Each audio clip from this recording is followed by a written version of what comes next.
Egy új vállalkozás létrehozása egy ötletből jön létre, de a létrehozás nem elég a sikerhez.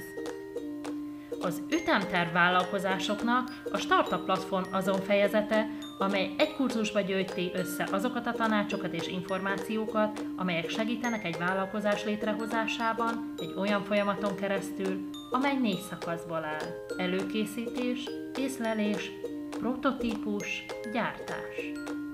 Az első lépés, hogy találjon és kifejlesszen egy ötletet, hogy megértsük, mit jelent az innováció gazdasági, társadalmi és etikai szempontból, és beazonosítsuk a számos kihívás közül azt, amelyik legjobban megfelel az ön képességeinek.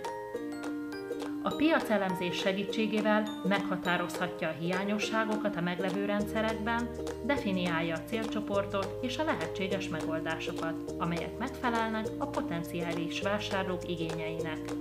Építsen fel egy prototípust, beleértve a nyersanyagokat is, hogy szimulálja és tesztelje a terméket, annak megvalósíthatóságát, a gyakorlatiságát és hatékonyságát. Amennyiben elérte a kívánt eredményt, akkor csak ki kell dolgozni egy üzleti tervet, bemutatkozást készíteni a befektetők számára, és pénzt befektetni a startup vállalkozásba.